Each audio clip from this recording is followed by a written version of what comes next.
Kayak Kebayang. yang cakep apa yang lucu? Apa yang rambutnya putih? Oke, gini. Sebetulnya capres di tahun 2024 menurut Mbak Mijan itu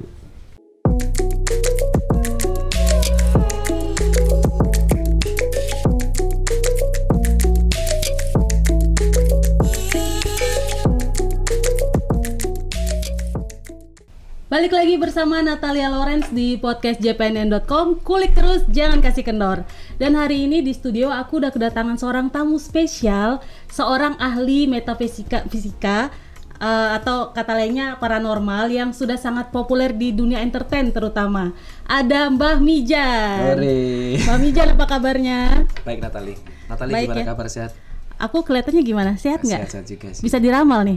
Jangan Kena apa tuh? Aduh, janganlah Mbak. Oke, siap. Dan sebelum kita mulai ramal-meramal ya Mbak. Lamar-melamar? Bukan, ramal. ramal. Oke, siap. Nah, mungkin Mbak bisa menceritakan dulu nih awal pertama kali Mbah Mijan, nama aslinya Samijan. Iya. Menjadi Mbah Mijan. Awal pertama kali Mbah menyadari kalau punya kemampuan khusus metafisika ini gitu. SMP kelas 1 ya? Dari SMP kelas 1. Kalau menyadarinya ya, karena kalau merasakan dari keanehan itu waktu itu mulai dari kelas 4 SD, usia 10 tahun. Yep. Mbah ceritanya punya teman, tapi teman yang gaib gitu. Teman gaib, oke. Berbentuk apa tuh? Maksudnya tuyul atau apa gitu? Sosoknya serem juga sih. Sosoknya serem. Kalau analoginya ya gerandong anaknya Mak Lampir itu. Oh ya, gerandong aja udah serem, anaknya Mak Lampir lagi. Oke. Jadi berbulu, matanya merah memang, tapi tingginya sama seperti tinggi Mbak Mijan itu waktu itu ya. Waktu itu karena waktu SD lah ya itu. Dan pertama kali ketemu ketika Mbak Mijan main petak umpet nih ceritanya. Kok ngeri ya?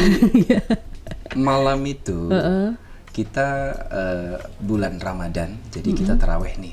Iya. Namanya anak-anak seusia itu kan kalau tarawih ya paling cuma mainan aja sama teman-teman yang lain, nggak ikut ke dalam masjid. Lalu kita main petak umpet sama teman-teman.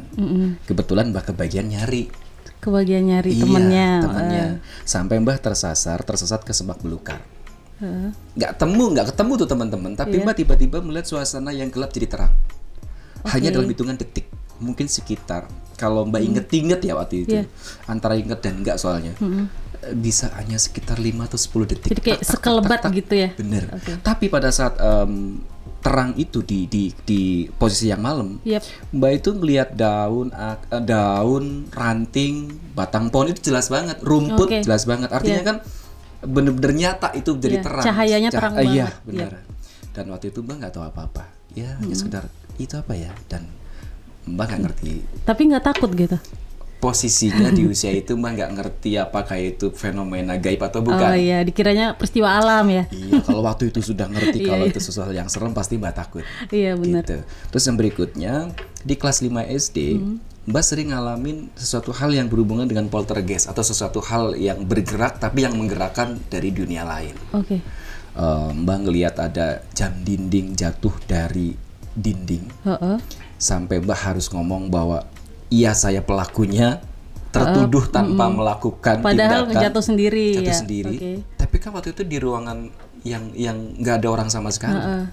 Gak mungkin kalau bukan Mbak Mijan iya, bener-bener jadi yang dituduh kan. Ya. Iya. Dan Mbak mengiyakan. Kemudian sering sekali ngeliat kayak waktu itu pisau di dapur tuh ngeglinding sendiri. Pisau, Papaya muda kan biasanya kalau orang-orang kampung kan senang di sayur itu. Juga ngelinding sendiri. Ada gelas. Dan ada beberapa benda-benda itu. Dan sampai di situ pun Mbak belum merasa kalau itu sesuatu hal yang aneh. Mungkin kena angin. Sampai puncaknya Mbak Mijan mengalami sebuah traumatik tersendiri di kelas 6 SD.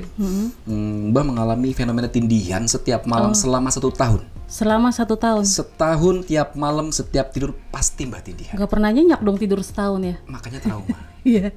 Dan setiap kali Mbak Mijan masuk ke dimensi tidur, ke dimensi alam bawah sadar, disitulah Mbak bermimpi. Dimulai dari hari pertama Mbak Mijan tidur, terus berasa banget kok kayak bangun tuh susah, melek susah, ngomong susah. Tapi beberapa detik kemudian Mbah tuh kayak sama-sama dibawa ke sebuah ruangan yang awalnya gelap. Lalu Mbah ngeliat kalau jadi Mbah Mijan tuh ngeliat dirinya Mbah Mijan sendiri ada di musola tersebut. Lalu ada sosok dua nih yang berbulu bermata merah melambaikan tangan ke Mbah Mijan. Nah Mbah datang ke sana nyamperin dong, ya kan? Dan memperkenalkan diri. Mbah yang memperkenalkan diri. Sana memperkenalkan diri. Namanya Gitok sama Gihok. Kalau Gitok lebih tua, kakaknya ceritanya. Kalau Gihok adiknya. Nah Gitok punya binatang kesayangan, guguk. Kalau Gihok kucing. Itu malam pertama tuh. Malam berikutnya Mbah selalu tidur tindihan dan ketemu lagi. Sama tidur, mereka dua itu ya. Tindihan ketemu lagi. Iya sama mereka. Setahun loh. Dan setiap kali Mbah Mijan mengalami fenomena itu, bangun tidur pasti udah basah kuyup luar biasa. Seolah-olah kayak capek banget ya. Karena kayak selalu keliling bertemu orang-orang itu. Tapi ya mungkin memang waktu itu juga ruangan nggak ber-AC ya. Dan memang mungkin panas juga kan gitu, jadi basah. Tapi apa yang Mbah Mijan alami selama 1 tahun itu amazing buat Mbah Mijan. Sampai mengalami traumatik dan Mbah berpikir bahwa kok bisa ya? Mungkin kalau sekarang Mbah katakan Mbah anak Indo. Oh iya, itu apa tuh istilahnya? Indigo ya. Indigo ya. Iya benar-benar. Tapi pengakuan seorang indigo di kelas atau di zaman yang Mbah Mijan itu berbeda dengan yang sekarang. Iya betul. Mbah tidak pernah mengklaim bahwa Mbah Mijan bisa berteman dengan sosok gaib secara langsung waktu itu, tapi di dalam mimpi. Hanya saja karena mimpi berurutan kan Mbah pikir ini bukan mimpi biasa gitu. Setahun loh, bayangkan setiap malam. Itu nggak pernah curhat gitu sama orang dewasa, ini ada apa ya kok mimpinya itu mulu itulah gitu. Di SMP kelas 1 Mbah Mijan curhat dengan kakek. Kayak saya mengalami ini. Dan kakek cuma senyum aja, nggak ada jawaban apapun. Oh gitu doang. Itu makin penasaran luar biasa. Akhirnya kelas 1 SMP itu udah mulai berselancar kemana-mana, nyari guru spiritual, cari tahu ustadz. Ya ini apa gitu ya. Betul seperti itu. Dan sampai akhirnya Mbak ketemu dengan salah satu imam musola. Beliau mengatakan bahwa ya itu kelebihan dari kamu. Dari situlah Mbak menyadari bahwa ternyata itu Mbak punya kelebihan. Pantesan saya dari kelas 5 SD sudah suruh bantuin kakek saya ngobatin orang. Gitu. Kakek kan dulu patah tulang ya. Ahli patah tulang maksudnya. Patah tulang ya. Kalau bahasa Jakartanya tuh Cimande. Iya, sering orang nyebut Cimande ya kalau patah tulang ya. Nah, Mbak Mijan tuh suruh bantu kakek saya dari kelas 5 SD. Gitu. Dan akhirnya kemudian memutuskan kan nama asli Samijan. Terus ini usia saat ini berapa? Sudah tua sih. Oh iya udah. Tapi kelihatan muda kok sih ya. 200 tahun. 200 tahun ya. Nah tapi kenapa memilih dipanggil Mbah Mijan gitu? Dari kecil saudaraku. Mbah Mijan dari kelas 5 SD itu. Sudah dipanggil Mbah gitu? Iya, ada sejarahnya. Kenapa itu? Samijan itu nama gurunya kakek saya. Jadi saya adalah nama warisan atau nama estafet dari gurunya kakek. Ya. Kemudian dari kecil saya sudah disuruh, semua klien-klien kakek disuruh panggil Mbah Mijan tuh Mbah. Dari kecil, dari SD, dari SMP sampai kuliah pun dipanggil Mbah. Makanya waktu SD sempat juga ngerasa minder kan gitu, karena dulu udah dicemooh, dibully sama teman-teman, Mbah Dukun gitu. Bener. Tapi ya nggak apa-apa. Mbak pikir waktu itu ya nggak berasa juga kalau itu sesuatu hal yang sampai sekarang ya. Sampai ke bawah saat ini. Tapi pada saat STM dulu Mas sempat protes sama kakek. Kenapa tuh? Kok nama saya jelek banget sih ini gitu. Padahal udah lama ya baru protesnya sekarang. Anak tahun 80-an kan Bambang, Eko, Dwi, Tri kan itu catur. Samijan itu kan langsung Masya Allah gitu kan. Tapi sebetulnya kakek mau ngomong sesuatu gitu. Itu nama gurunya kakek, kamu nggak boleh sembarangan, nggak boleh protes. Dan akhirnya sampai sekarang, Mbak menyadari bahwa nama ini membawa arti tersendiri buat seorang Mbak Mijan. Nah ini setelah Mbak Mijan sudah mulai menyadari punya kelebihan khusus gitu, kan ada mulai membantu orang atau mungkin ada orang yang nggak menyambut baik hal itu gitu, maksudnya kayak ada yang protes nggak percaya gitu dengan keahlian itu gitu. Di masa-masa itu ya, di masa-masa Mbak Mijan mulai mengenal tentang dimensi laduni, dimensi gaib itu, Mbak pikir sesuatu hal yang wajar juga dipandang sebelah mata karena ini anak muda yang masih ingusan tiba-tiba nongol ke permukaan. Anak SMP berbalut gaib. Yep. Hampir imbang yang mempercayai 50%, yang tidak mempercayai 50%. Apalagi melihat bahwa ini bocah ingusan paling cuma ngarang-ngarang cerita. Dikira bohong gitu ya. Tapi ketika satu demi satu apa yang Mbak Mijan katakan terbukti, maka mereka baru mulai kok bisa benar. Oh ternyata benar gitu ternyata ya. Benar dan sebagainya gitu. Itu pertama kali kan sudah menyadari nih Mbak. Itu kan Mbak bisa mengusir makhluk halus juga. Terus bisa meramal masa depan juga. Hal pertama yang Mbah ramal ketika masih berusia waktu SMP itu apa tuh? Kelas 2 SMP Mbak Mijan merasakan sebuah kejadian aneh. Jadi waktu itu kayak kekenyangan tidur. Waktu maghrib, Mbah kebangun. Tapi dalam pikiran Mbak Mijan itu seperti pagi hari. Tiba-tiba bangun, mandi, pakai seragam sekolah. Gitu. Kemudian Mbak Mijan berangkat sekolah. Tapi nggak ke sekolahan. Terus kemana? Ke rumah Pak RT. Pak RT. Milih ya ke rumahnya Pak RT ya. Gak tahu juga apa, mungkin karena Pak RT waktu lagi minum kopi di di teras rumah. Jadi tiba-tiba Mbak Mijan langsung datang ke nyamperin Pak RT, terus Mbak tuh nyikep kakinya Pak RT. Mbak bilang, Pak RT jangan pergi, Pak RT jangan pergi. Mbak nggak bisa dilepasin oleh warga sampai geger. Baru bisa lepas ketika dipukul cangkir seng yang ada kopinya dari Pak RT itu. Mbak sampai sekarang masih ada pitaknya. Ini bekas dari lemparan gelas cangkirnya Pak RT itu. Ada sejarahnya berarti itu pitaknya. Iya, pitaknya ada sejarahnya. Oke. Setelah itu Mbak juga nggak ngerti kenapa Mbak seperti itu. 1 minggu berselang Pak RT meninggal dunia. Di ladang kepatok ular beling yang belang-belang itu dan nggak ketolong.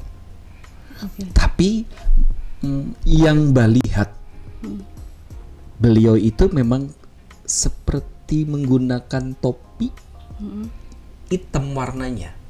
Di penglihatan Mbah itu. Iya, jadi kalau boleh dibayangkan tuh caping tahu, Natali caping. Nah, caping tapi warnanya hitam.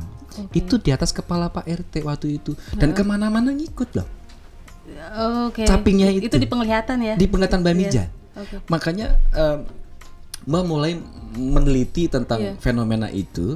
Setiap kali Mbak Mijan melihat orang yang ada caping hitamnya, Mbak itu berpikir yang sama seperti kejadian dengan Pak RT ini kayaknya nggak lama deh, Awalnya disimpan dalam hati, kok bener sampai kegilaan seorang Mbak Mijan itu di tahun 2010.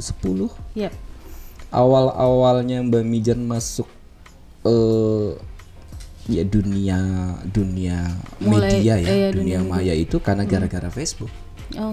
Mbak membuat Facebook di awal pertama tahun 2010, membuat Twitter juga di tahun 2010. Udah Mbak Mijan disitu ngoceh semaunya karena Mbak pikir nulis apapun yang Mbak lihat. Mbak pikir lah orang orang terkenal ini kan gitu. Ngomongin artis yang wah nggak karu-karuan. Tapi selalu dengan kematian. Kematian artis meramal kematian seseorang. Iya. Dan satu persatu. Deal. Itu 2010 Mbah sudah ke Jakarta. Ya, pertama kali ke Jakarta tanggal 26 Februari 2010. Ingat ya? Ingat. Karena itu pelarian cinta itu. Oh, ternyata mellow juga ya, galau juga Mbak Mijan. Galau. Saya tidak ditolak wanita, tapi saya ditolak mertua. Karena profesi saya seorang dukun waktu itu kan. Benar-benar. Kamu nggak boleh pacaran sama dukun. Nah, itulah. Akhirnya Mbak Mijan pergi ke Jakarta itu karena buat nyari pekerjaan, buat ganti profesi. Tapi ternyata nggak ganti kan? Gagal. Gara-gara apa? Facebook. Gara-gara Facebook. Kenapa? Mbak bikin Facebook, tiba-tiba ketemu dengan teman-teman lama di SD, di SMP, di STM, di kuliah.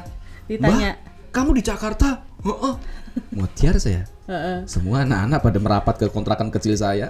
Tetangga kontrakan sampai, loh, kok dipanggil Mbak Mijan masih muda? Udah wis. Gak jadi kerja. Jadi orang makin tahu keahlian Mbah Mijan ya. Nah, selama di Jakarta di awal merantau ini, pernah nggak ketika Mbah Mijan biasa meramal gitu ataupun menggunakan kekuatan supranatural lah intinya, itu ada orang yang protes? Apalagi kan orang Jakarta, mungkin ada yang galak-galak apa gimana gitu. Pernah ada nggak kejadian kayak gitu? Ada. Sempat di apa ya bahasanya disomasi, tapi bukan disomasi ya, lebih diperingatkan gitu. Dari manajemen artis pernah, diomelin oleh artisnya sendiri pernah. Padahal nggak nyebut nama ya? Nyebut saat nyebut. Mbak Mijan mah tahun 2010 mah orang gila jor-joran ya? Jor-joran. Semua nama Mbak Mijan sebut. Iya. Ya kalau diramal yang jelek sejelek apapun orang kan ya biasa tuh. Tapi kalau diramal kematiannya kan ya sableng namanya. Langsung gitu. yang baca deg-degan. Iya. Langsung kepengen keluar rumah. Kayaknya Mbak Mijan ini emang agak-agak stres, agak-agak gila gitu. Contoh misalnya yang paling nge-boom dan Mbak Mijan adalah orang yang mengawali karir dari ramalan kematian memang. Mbak masih ingat betul media online satu-satunya yang mengupload, mengunggah artikel tentang Mbak Mijan adalah JPN. Wes. Ya, serius. Itu pertama kali. Tahun 2015. Mbak masih ingat JPNN mencomot cuitan saya dan mengatakan bahwa Mbak Mijan meramal artis inisial O akan tiada di Indonesia. Sementara artis inisial O itu Mbak cuitkan dari tahun 2013. Mbak katakan di tahun 2013 ada artis lucu Kemayu akan pergi di tahun 2015. Cuitannya 2013. Mbak nggak tahu siapa yang mencari saya lewat CPNN itu. Tiba-tiba nongol aja tuh berita. Dan betul. Dan benar ya. Benar. Ramalan 2013, kejadiannya 2015. Mbah, ramalan Mbah yang paling viral terus akhirnya membuat Mbah makin dikenal oleh warga Indonesia. Apa tuh? S dan JP. Apa itu? Nah, inisial teman-teman artis itu yang membuat Mbah langsung boom sih waktu itu. Cuma itu bukan sesuatu hal yang Mbah banggakan. Karena sebenarnya Mbah mengeluarkan hal seperti itu tanpa sadar juga. Tidak ada satupun manusia yang bisa mendahului Tuhan, apalagi mengerti tentang rahasia kematian. Itu hanya sekedar Mbak Mijan mengikuti naluri, mengikuti firasat, mengikuti intuisi, insting yang Mbah nggak tahu sumbernya dari mana. Mungkin dari setan, dari iblis, atau Mbak Mijan nggak tahu. Tapi itu antara sadar dan tidak sadar dalam kondisi itu. Mbah kalau sudah ngecuit ya sudah ngecuit saja, tidak bisa dihentikan gitu. Sementara ketika benar, Mbah sampai sekarang masih menganggap itu hanya sebuah kebetulan. Gitu. Kalau selama ini kan ada orang kayak contoh meramal mereka ada yang lewat air atau lewat mimpi. Kalau Mbah itu sampai bisa melihat untuk atau meramal itu gimana caranya gitu? Di dalam tubuh kita sudah ada bahasa kita ya, elemen penting, elemen laduni, elemen gaib yang sudah disematkan dari Tuhan. Ada intuisi, feeling, insting, firasat, naluri.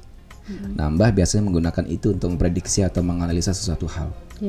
Termasuk bagaimana Mbah Mijan menganalisa tentang kejadian-kejadian, kemudian menganalisa kode-kode alam yang berhubungan dengan bencana dan sebagainya, itu melalui elemen tubuh itu. Jadi tidak melalui perantara yang aneh-aneh. Ada beberapa kali kadang-kadang Mbah Mijan harus membutuhkan tarot, tapi itu hanya untuk sesekali aja. Ketika memang ini perlu analisa yang lebih yakin lagi. Jadi sisanya kayak melalui penglihatan ya. Nah kalau terutama untuk meramal kematian seperti yang Mbah sempat cerita, itu gimana sampai kok Mbah bisa ngelihat orang ini mungkin akan meninggal itu makanya Mbak Mijan katakan Mbak juga nggak tahu. Jadi kalau hal seperti itu nggak bisa jelasin juga Mbak Mijan karena tiba-tiba nongol terus tiba-tiba pengen nulis gitu, aneh juga sih gitu kan. Muncul aja gitu. Iya muncul aja gitu. Tapi lillahi ta'ala ya, dalam hati Mijan tidak ada unsur ingin menakut-nakuti atau ingin membuat mereka parno, enggak. Tapi ada satu hal yang kayaknya Mbak Mijan pengen nolong dia, pengen bantu dia, tapi Mbak nggak punya akses langsung gitu-gitu. Dan waktu itu kan posisinya Mbak bukan siapa-siapa juga kan. Iya betul. Apalagi waktu belum terkenal gitu ya. Sekarang juga belum terkenal sih. Udah terkenal sekarang mah, followernya banyak. Minimal kan 50% orang Indonesia mengenal saya baru terkenal. Bener. Lagi menuju ke Ki Cokobodo season 2 ini ya. Rambut panjang terus dong. Ki Cokobodo kan nggak ada yang nggak kenal beliau kan. Iya benar. Saya sedang menuju ke sana. Doakan saja. Ya amin. Nah ini Mbah, ada nggak sih kayak untuk tetap memperkuat kemampuan Mbah, terus Mbah punya semacam ritual atau mungkin apa sebutannya tirakat? Tirakat ya. Iya, tirakat atau pokoknya ritual-ritual apa gitu yang harus Mbah lakukan untuk mempertajam itu? Mbah diajarkan untuk puasa. Oke. Iya, berpuasa di hari-hari tertentu seperti Senin dan Kamis. Mbah harus puasa full di bulan Ramadan. Mbah harus puasa full di bulan Syuro. Oke. Nah, seperti bulan kemarin nih, Agustus September kan di bulan Syuro, Mbah full puasa. Full puasa. Nah, puasa itu Mbah yakini sebagai metode untuk mengasah kemampuan kita. Dan misalnya sedang ada banyak tekanan yang membuat penglihatan semacam kurang jelas, kayak tertutup gitu. Nah, tertutup setelah puasa biasanya kebuka lagi, lebih jernih lagi. Dan hanya saat 2 itu aja ya. Oke. Ada barang pusaka tertentu nggak sih yang harus Mbah simpan gitu? Atau peninggalan dari kakeknya mungkin? Oke, kalau benda pusaka sebetulnya Mbak Mijan tidak terlalu hobi ya. Nggak terlalu hobi mengoleksi benda-benda pusaka. Tapi kalau benda warisan ada. Apa itu? Keris. Keris namanya dapur tilam upih. Dapur tilam upih. Oke. Artinya apa tuh? Itu nama-nama keris. Jenis keris.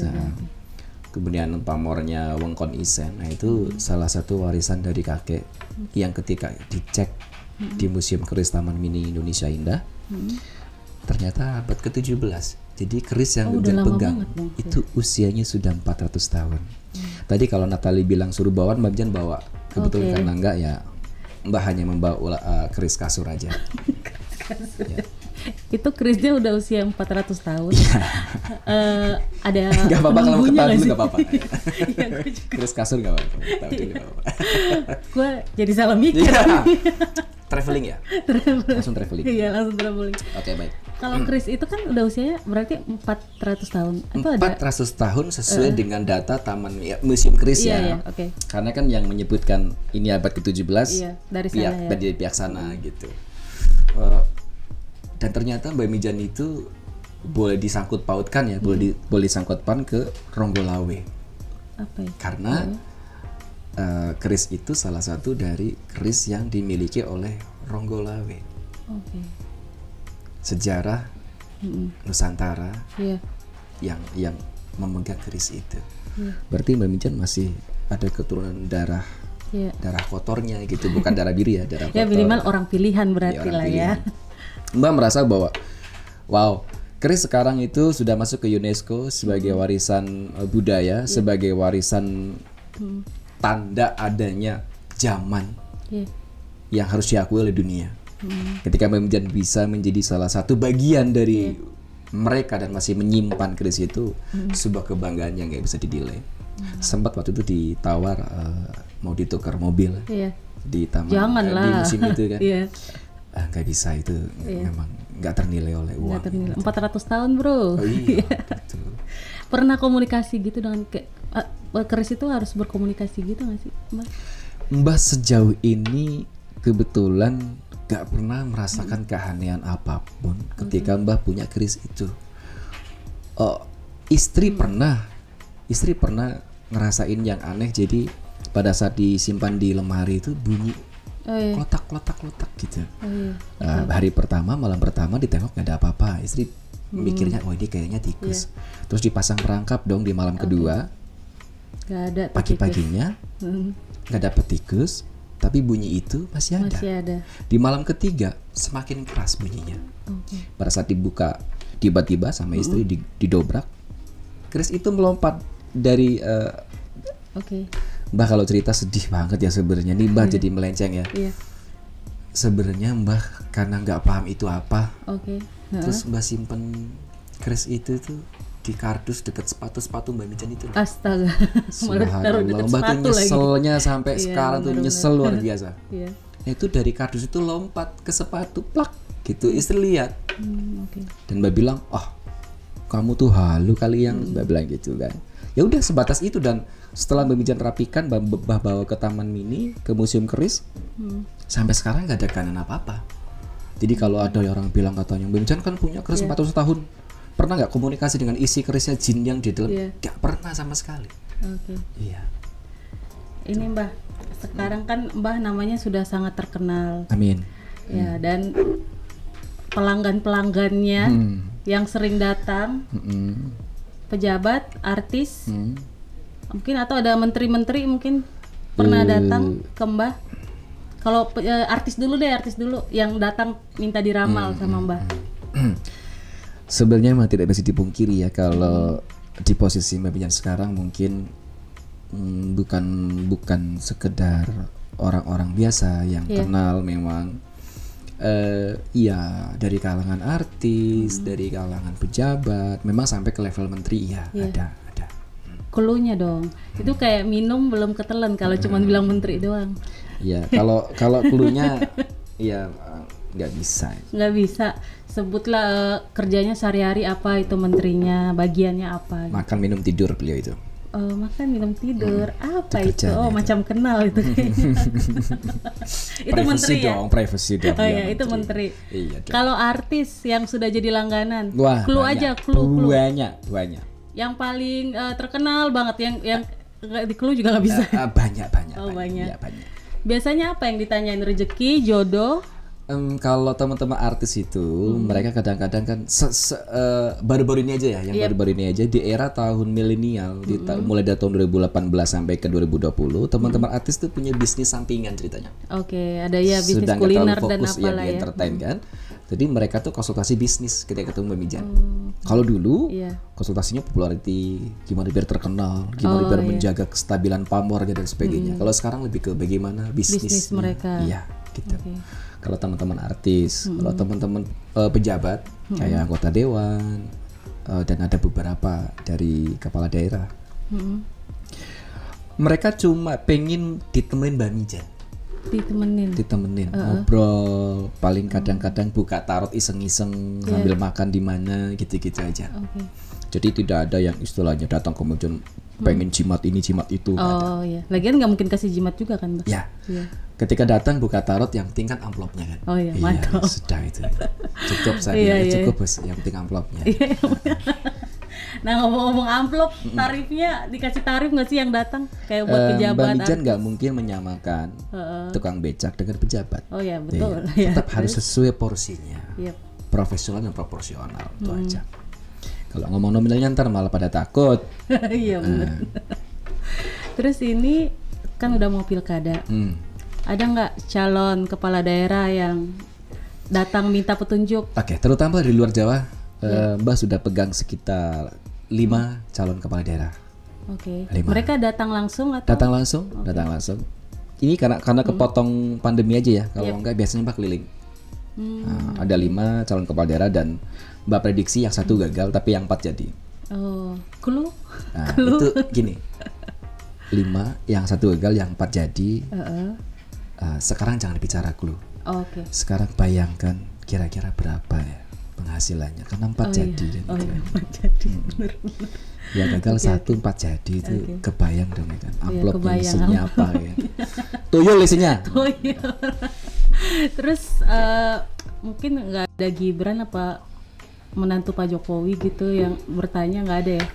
Saya berharap utusan istana mungkin. Saya berharap. Ya. Kalau datang belum, tapi kalau misalnya mau datang saya persilahkan.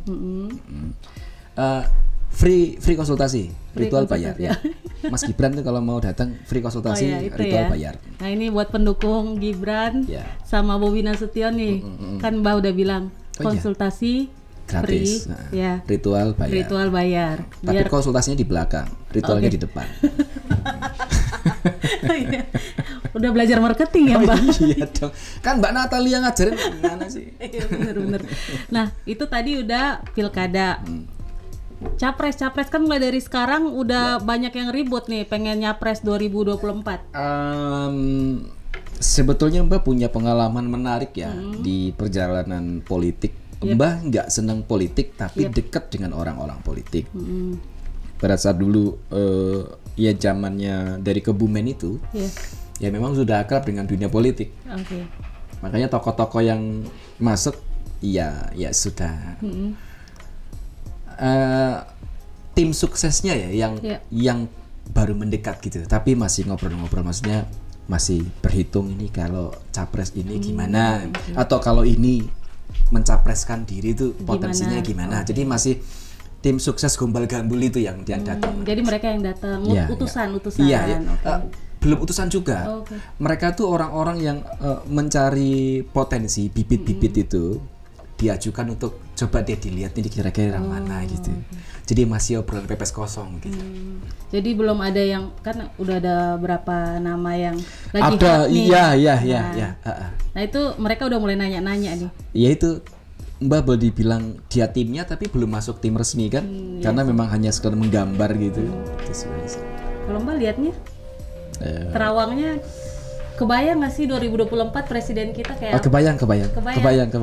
Yang cakep apa yang lucu, apa yang rambutnya putih. Oke, gini, sebetulnya capres di tahun 2024 menurut Mbak Mijan itu muda lah ya, muda ya. Aku sambil nerawang ya ini ya. Boleh muda. Tapi kita tidak boleh menunjukkan clue yang cukup signifikan karena memang ini masih meraba-raba, semua masih meraba ke depan bahwa kalau Pilpres pasti rivalitasnya itu bukan rivalitas biasa. Kan? Kalau udah levelnya Pilpres kan yang digunakan bukan jin lagi tapi ifrit kan gitu kan. Itu kan harus hati-hati gitu. Masih dari Pulau Jawa. Masih dari Pulau Jawa. Tadi mati sendiri loh itu. Iya, apa itu karena Mbak Mijan datang?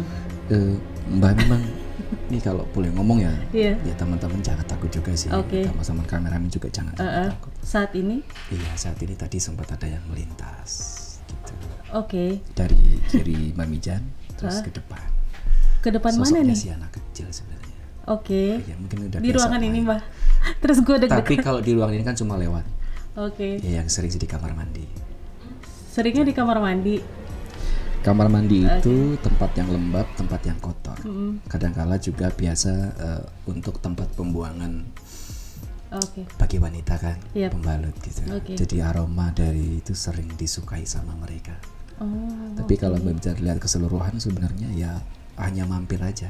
Yang barusan tadi ini mampir doang. Mampir doang. Nggak ada duduk di samping kita kan? Nggak ada. Tadi sempat lewat deket banget, makanya langsung nih kok LCD-nya mati tiba-tiba gitu kan. Tidak apa-apa wis. Dah mereka di mana-mana ada loh. Kadang-kadang di belakang pendengarnya, pendengar podcast kita juga. Ada. Asal jangan di pangkuan aku aja. Kalau ada suruh geser ya Mbak. Iya. Nah Mbak ini kan tadi kita ngomong soal tokoh politik capres. Ada juga nih kan tiba-tiba saat ini muncul yang lagi rame organisasi oleh Purnawirawan Jenderal. Pasti tahu dong Mbak. Kami ya. Nah, kalau Mbak menerawang munculnya organisasi besar ini dan tokoh-tokohnya termasuk tokoh yang besar gitu. Mbak ngelihatnya gimana tuh? Kami sebuah gerakan yang istimewa. Kenapa istimewa? Karena menurut Mbak Mijan bisa membuat sebuah organisasi, bisa membuat sebuah kegiatan di tengah pandemi, di tengah rakyat Indonesia sedang prihatin dengan adanya wabah corona, itu buat Mbak istimewa, gitu.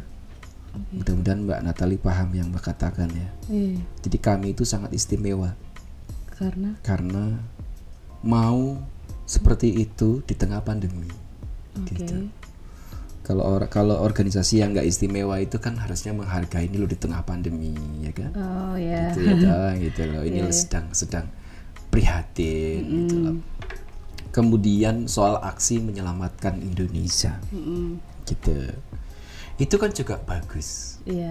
Bagus. Contoh misalnya ketika Indonesia sedang tenggelam, kan, mau tenggelam di lautan, kami datang, kemudian mengentaskan Indonesia, itu bagus. Tapi ketika Indonesia nggak kenapa-napa, Juk muncul terus kata mau diselamatkan, ya bagus juga, bagus. Pokoknya semuanya bagus. Yang penting buat Mbak Mijan itu adalah jangan pernah mengadu domba orang-orang yang punya keyakinan. Dan sejauh ini Mbak Mijan melihat tidak ada yang mengadu domba. Semuanya berjalan dengan luar biasa. Apalagi beliau-beliau adalah tokoh-tokoh yang cukup sentral di Indonesia, populer, ngerti tentang seluk-beluk Indonesia. Gitu. Buat Mbak Mijan mereka pasti paham lah bagaimana menjaga keharmonisan dari antar umat beragama di Indonesia. Di antara para tokoh itu ada yang pernah menghubungi Mbah Mijan nggak? Kan banyak tuh tokohnya. Mungkin ada yang pernah minta diramal apa gimana? Sebetulnya ada, tapi Mbak nggak bisa ngomong ya, karena waktu itu sebetulnya kepentingannya bukan kepentingan di kami, tapi kepentingan pilkada, gitu. Sempat ketemu di salah satu anggota kami itu ada, tapi cluenya nggak bisa disebutin intinya. Oke. Ini Mbak dari politik, kita lanjut ke yang kata Mbak Mijan soal 22 November ya. Akan terjadi 2.0, 2.0, 1.1, 2.2 gitu ya. Sebenarnya Mbah memang membidik sesuatu hal. Mbah yakin sekali bahwa Badan Intelijen Indonesia pasti bekerja luar biasa. Makanya Mbah pikir ketika Mijan mencuitkan sebuah kode-kode, beliau akan mengamati dan menganalisa. Itu bukan gini ya, Mbak mau ngomong agak sedikit berat ya, tapi itu adalah kode untuk beliau untuk Badan Intelijen. Jadi biar beliau itu langsung cepat bereaksi, kemudian cepat melakukan sebuah antisipasi dan sebagainya. Karena menurut Mbak beberapa kali pernah berhubungan dengan teman-teman di intelijen, dan Mbak sudah biasa kita memecahkan kode. Bahkan kadang-kadang ada satu angka-angka khusus yang harus Mijan keluarkan sebagai tanda bahwa yuk kita berbenah harus antisipasi sesuatu dan sebagainya. Gitu. Iya. Gitu. Jadi udah sering sama BIN juga dong ya? Sering. Ya namanya rakyat Indonesia itu punya hak dan kewajiban. Haknya kita diberi kehidupan, diberi kebebasan menganut agama dan kepercayaan. Kewajibannya adalah kita harus membela negara. Salah satunya Mbah ya itu tadi ya, membantu. Tanda kita cinta NKRI, tanda Mbah Mijan pribadi ya, cinta NKRI adalah apa yang bisa Mijan berikan untuk bangsa ini. Ketika memang kemampuan itu dianggap bisa membantu oleh mereka, Mbah Mijan akan berikan cuma-cuma. Inilah kepedulian kita sebagai rakyat yang cinta NKRI. Nah ini kan kemarin sempat ada yang malah menghubungkan kalau surutnya air laut di Jepara terus menghubungkan sama omongan Mbah Mijan soal itu kode 22 November itu. Itu gimana Mbah menyikapinya? Enggak, sebetulnya enggak berhubungan. Enggak berhubungan. Bukan mereka yang ngubungin kan sebenarnya. Netizen itu memang suka begitu ya. Tapi sebenarnya sebelum undang-undang ITE disahkan, Mbah Mijan salah satu ahli metafisika yang bibirnya udah nggak ada remnya, gitu. Ngomong itu asal ngomong, asal nyerocos. Kadang ngomong bencana, ngomongin daerahnya lah, ngomongin tanggalnya, ngomongin bulannya, ngomongin tahunnya. Ngeramal artis pakai nama segala, kadang-kadang inisial, ciri-ciri yang mendekati. Ciri-cirinya mendekati banget. Gitu kan. Tapi setelah undang-undang ITE sah, dan kita harus membuktikan diri bahwa Mbah Mijan sebagai rakyat yang taat hukum, masyarakat yang taat hukum. Ketika menyebutkan inisial bisa masuk dalam bahasanya perbuatan yang tidak menyenangkan, kemudian kita memprediksi sebuah bencana dengan detail masuknya meresahkan masyarakat, kita hanya bisa masuk ke sebuah kode-kode seperti angka, seperti yang masih sangat samar sekali. Makanya wajar ketika dihubungkan oleh netizen kemana-mana, karena memang angka itu tidak detail, tidak spesifik mau lari kemana, tapi sebenarnya nggak ke sana. Jadi tidak berhubungan dengan yang kata orang bakal ada tsunami besar dan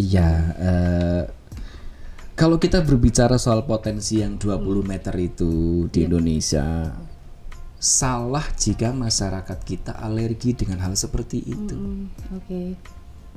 Ketika dulu sebelum ada BMKG, lembaga resmi yang punya wewenang, yang punya dominan di sana, kan cuma paling adanya siapa?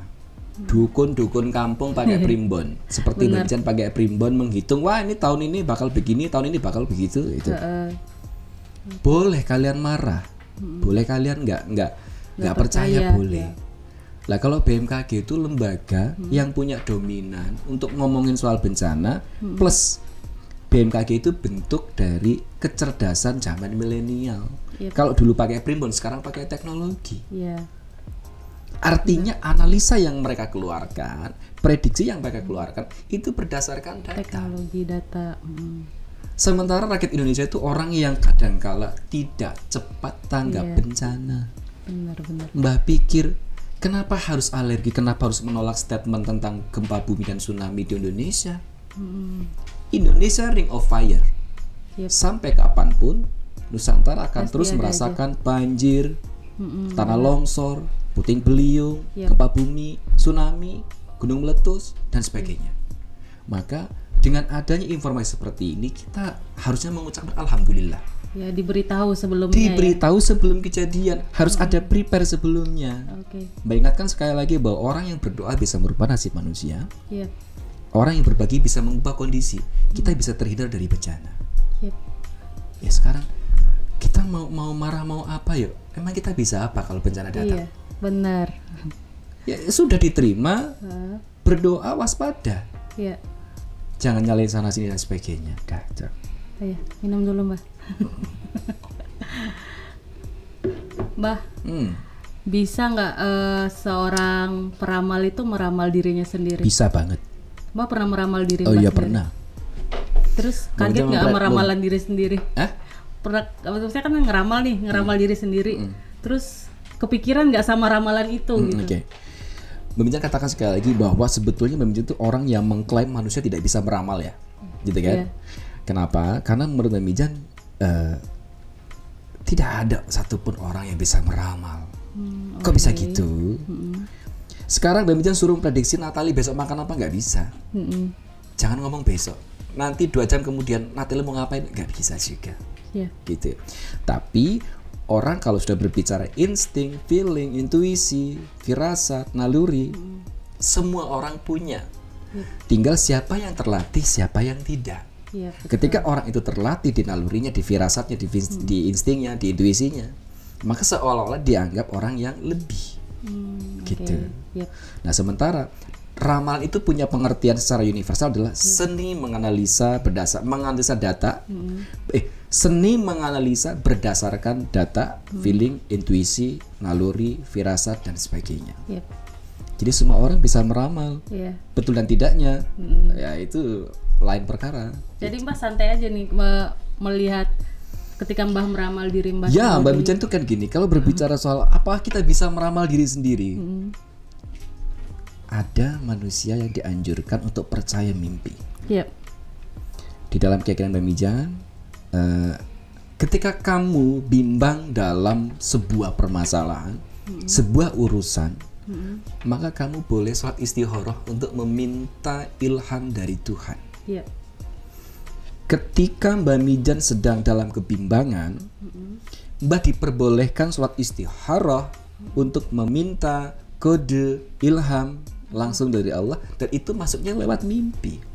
Jadi penglihatan dalam mimpi. Ya, tapi kan tujuannya buat diri sendiri, bukan buat orang lain. Artinya, kalau boleh diganti jangan meramal deh ya.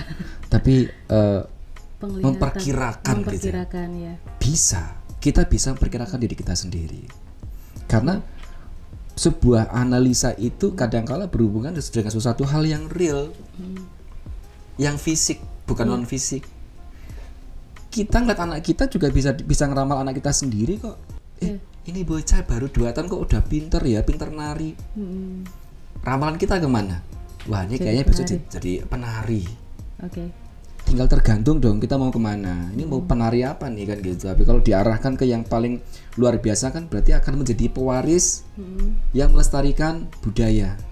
Misalnya dia jadi penari daerah, penari tradisional ya kan. Jangan sampai diarahkan ke yang lain-lain jadi penari yang enggak jelas. Jangan seksi dancer mah. Dancer modern malah nari di pinggir jalan enggak karu-karuan. Mbah, ini soal memprediksikan, berarti kan kalau meramal kan bisa ini ya, memprediksi. Ya penglihatan Mbak. Ginilah, Mbak potong dulu. Iya, oke. Sebetulnya Mbak Mijan tidak keberatan dengan bahasa ramalan, nggak keberatan. Karena sebetulnya perakiraan cuaca sebelum diganti aja namanya ramalan cuaca kok ribet tamat orang tuh ya. Nggak apa-apa sebetulnya. Ramalan, prediksi, perakiraan, analisa sama aja. Nah, analisa Mbah Mijan soal artis-artis muda yang sedang naik daun. Contoh Rizky Bilar sama Lesti, ya kan, terus Billy Saputra dan Amanda Manopo. Menurut Mbah gimana penglihatan Mbah? Mbah udah pernah mengatakan bahwa kalau Rizky Bilar dengan Lesti itu kan yang menjodohkan tuh netizen kan. Iya, betul. Ketika Mbak Mijan buka tarot, ternyata ini rezeki buat mereka berdua, disyukuri, dinikmati buat karirnya. Ternyata ketika mereka dipertemukan dalam satu acara, ketemu juga hokinya. Gitu. Emang cocok. Emang cocok nih. Cuma ketika melihat prinsip dari keluarga bahwa mereka masih sangat muda, langkahnya masih sangat panjang. Dalam arti ada yang mementingkan pendidikan dibanding tentang asmaranya. Seperti keluarga Lesti kan menginginkan ya Lesti sekolah dulu, berkarir dulu. Apalagi Lesti berawal dari keluarga yang biasa. Mbak pikir setiap momen ada waktunya, setiap waktu ada momennya. Ketika ini menjadi sebuah momen, maka sebaiknya yuk coba berkarir sampai titik maksimal. Baru ketahuan nanti berdua ini seperti apa. Betul. Tapi Mbak tidak menutup kemungkinan ketika memang waiting terus jalanan sokulino terjadi ya bisa saja gitu. Tapi kalau Mbak lihat dari aura mereka yang saat ini dipancarkan, Mbak pikir mereka masih berteman lah ya. Belum ada bayangan mereka akan jadi suami istri. Aura suami istri belum ya? Belum. Oke.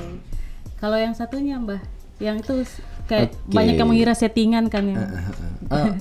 Sebetulnya nggak salah juga netizen ngomong itu settingan, karena kan kita bicara dari Billy sendiri sudah berapa wanita yang ditaklukkan dan akhirnya kan ambyar kan. Kita ingat betul lah dari dulu kan Sahnas sih kan, terus kemudian banyak kayaknya cewek-cewek. Terus Susan Sameh, terus Hilda Fitria. Hilda sih yang paling ini banget ya. Celia, aku malah nggak ingat kalau yang Celia. Aku ingatnya si Hilda itu karena saking polemiknya gitu. Dan bablas semua toh, nah itu makanya kan Mbak Mijan juga nggak tahu. Dan kemudian ketika ketemu dengan Amanda Manopo, Mbak melihatnya juga gini lah, Mbak sih sekarang sudah di posisi yang lebih dewasa daripada dulu ya.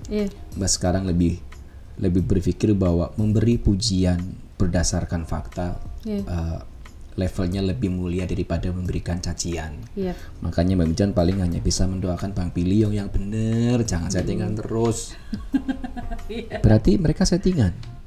Ya kata netizen begitu. Mbak ikut netizen lah jadinya. Iya bener. Ntar kalau ngomong salah-salah lagi ya. Tapi secara pribadi ya Mbak mendoakan mudah-mudahan dapat jodoh secepatnya dari Tuhan. Amin. Iya. Gitu.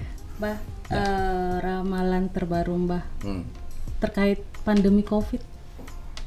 Kapan berakhirnya gitu? Iya. Ini penting banget Mbak sampaikan bahwa JPNN lagi-lagi berulah ya, ulah JPNN lagi-lagi ya. Banyak ya ulahnya. Di akhir tahun 2019, nanti masyarakat boleh ngecek lagi, netizen boleh ngecek lagi. JPNN satu-satunya media online yang mengeluarkan prediksi tahun 2020 versi Mbak Mijan secara lengkap. Yang lain banyak tapi yang paling lengkap, paling komplit JPNN. Sampai Mbak mengatakan bahwa tahun 2020 ini akan ada wabah yang mematikan dan sebagainya. Itu ada di JPNN. Gitu. Nah, apa prediksi Mbak Mijan? Kapan sih pandemi ini berkesudahan? Iya betul. Virus tidak akan hilang sampai kapanpun. Tapi buat Mbak Mijan, Mbak bisa saja menganggap bahwa corona sebetulnya sudah selesai. Tapi bisa saja Mbak Mijan anggap corona belum selesai. Karena virus tidak bisa hilang.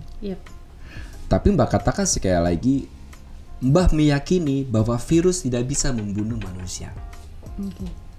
Kecuali memang manusia tersebut memiliki penyakit bawaan. Faktanya adalah ada orang yang sudah terjangkit corona, belum ada obat, belum ada vaksinnya, sembuh. Artinya ada satu obat dari dalam tubuh manusia itu sendiri yang bisa mengobati. Vaksin belum ketemu, obat belum ada. Orang kena corona sembuh. Artinya siapa yang nyembuhin? Imunitas tubuh kita itu bisa menjadi jawaban bahwa selama kita menjaga kesehatan, jangan pernah takut dengan corona. Iya betul. Gitu. Karena virus itu sampai kapanpun akan ada. Akan selalu ada ya. Nah, tertular. Maka orang-orang yang sadar dengan dirinya wajib menjaga kesehatannya. Sebab imunitas tubuh kita menjadi satu-satunya solusi pada saat vaksin dan obat belum ada. Iya betul. Terus kapan Mbak akan berakhir? Sudah kapan lelah soalnya orang-orang ya, termasuk Mbak juga lelah ya. Mbak sebetulnya sih nggak lelah ya. Iya, tapi double lelah gitu. Lelah banget gitu. Nggak lelah tapi lelah banget. Iya. Mbak berharap tahun ini selesai dan pandemi juga selesai. Jadi kita mengawali kehidupan baru tanpa bahasa corona di awal tahun 2021 lah. Harapan menjadi kesana ya. Karena mau nggak mau kita bisa gila dengan ini karena gimana? Ternyata bukan cuma berdampak ke kesehatan tapi ke ekonomi, semua hal. Walaupun dalam bahasa lain ya, ketika kita merasakan sebuah kejadian yang secara bersamaan itu bukan ujian, gitu. Tapi ya terasa banget kan. Bahkan sekarang Bang Jan tuh ngelihat hantu udah nggak horor lagi. Benar. Horor mana hantu sama apa? Lah Mbak Mijan tuh kalau ngeliat isi saldo malah lebih horor daripada setan. Beneran sekarang. Sekarang sama setan berteman ya. Iya. Setan tak cari Mbak Mijan nggak takut, nggak horor. Lihat saldo merem-merem Mbak Mijan itu. Langsung zikir ya. Nah, iya. Ini Mbak, kalau corona sudah nih, sebelum akhir tahun ini menurut Mbak bakal ada reshuffle nggak? Gara-gara corona ini mungkin ada menteri gitu yang di reshuffle. Sebetulnya Pak Jokowi nggak boleh mereshuffle ahli kesehatan Indonesia, terutama misalnya memang jika ada sebuah pandangan bahwa Bapak Dr. Terawan akan direshuffle bahasanya gitu kan. Mbah meminta jangan. Kenapa itu? Karena menurut Mbak Mijan, Pak Terawan tuh paham betul tentang COVID ini, paham betul. Tapi beliau juga tidak bisa berbicara lebih karena memang kalau sudah berbicara virus dan berbicara wabah dunia ya internasional seperti ini, pasti hubungannya kan internasional juga. Itu nggak bisa dibahas secara personal atau mungkin secara intern negara kan. Tapi Mbak pikir Pak Menteri Dr. Terawan itu paham tentang ini, paham. Jadi harusnya kalau bisa dia jangan di reshuffle. Jangan di reshuffle. Kalau perlu Pak Terawan ditugaskan untuk ngobrol hati ke hati dengan Ibu Siti Fadilah. Ya itu. Kalau biar perlu menemukan itu lah ya solusi-solusi. Minimal curhat lah, itu minimal curhat tuh ya. Ini terakhir Mbah, selama pandemi ini ada yang nyari Mbah minta diramal nggak? Maksudnya sampai berapa banyak dalam sehari gitu? Ya Mbah harus mengakui bahwa pandemi berpengaruh ke finansial semuanya, selain berpengaruh ke kesehatan. Tentu mereka lebih berpikir bagaimana mereka bertahan untuk makan daripada minta diramal. Gitu kan. Bener. Jadi Mbak Mijan sangat kesepian sebetulnya ya. Udah gak banyak yang nyari ya, gitu. Kesepiannya sampai ke saldonya itu parah banget emang. Tapi Mbak berpikir ya wes orang ini bareng-bareng. Sesuatu hal yang dirasakan bersama, tadi Mbak Mijan katakan bukan ujian. Bener. Dan ini bukan sesuatu hal yang harus ya disesali ya sudah. Toh Mbak Mijan merasakan sebuah perjalanan di dunia spiritual itu udah belasan tahun ya. Jadi pasang surutnya dunia spiritual itu paham betul. Ya ini lagi seperti ini ya diikhlasin. Yang penting ikhlas, bersyukur, mudah-mudahan nanti cepat kembali lah. Amin. Jadi semua orang harus kuat menghadapi ini ya Mbah ya? Ya, Mbah katakan sekali lagi, ini Mbah udah ngomong ribuan kali kayaknya bahwa Mbah selalu bilang mental itu sangat penting. Jangan bicara soal masalah corona, bicara saja soal masalah motormu itu, kalau nggak mobilmu itu, kalau kamu nggak punya mental yang kuat, kehilangan motor, kehilangan mobil, bisa gila. Tapi orang yang punya mental kuat, percaya, memang duniawi bisa hilang sekejap mata, tapi duniawi bisa dicari. Itu. Jadi mental kita terus kuat. Boleh kamu baca berita tentang apapun itu, termasuk tentang pandemi saat sekarang, tentang COVID-19 saat sekarang. Tapi kita punya mental yang kuat. Kita kembali ke dasar sugesti kita yang positif bahwa ternyata imun adalah obat pemberian dari Tuhan yang sampai sekarang berfungsi sangat kuat untuk menyembuhkan penyakit ini, untuk menghalau wabah ini. Nah, sementara kalau kita mentalnya rusak, imun kita akan turun, drop. Terus mau gimana? Gitu. Jadi kalau perlu ya wes, ya memang ini bareng-bareng kok, yang penting kuat, nerimo, ikhlas, syukur, pelihara kesehatan. Ya. Oke. Terima kasih Mbah Mijan sama-sama sudah hadir di studio podcast JPN.com. Semoga aku doain saldonya segera terpenuhi ya. Amin. Kemudian juga kemampuan Mbah Mijan dalam supranatural dan membantu orang juga bermanfaat buat banyak orang ya. Amin. Mbah sudah di posisi yang sekarang itu gini. Mungkin karena sudah di usia yang sudah tua ya. Apa yang bisa bermanfaat buat bangsa ini akan melakukan dengan kemampuan dasar seorang spiritual. Amin, semoga sukses terus ya Mbak Mijan ya. Amin, terima kasih. Dan buat viewers JPNN.com dimanapun kamu berada, jangan lupa untuk selalu menjaga kesehatan dengan memakai masker, menjaga jarak, dan selalu mencuci tangan usai beraktivitas di luar rumah. Jangan lupa saksikan podcast JPNN.com pekan depan bersama saya Natalia Lorenz. Bye!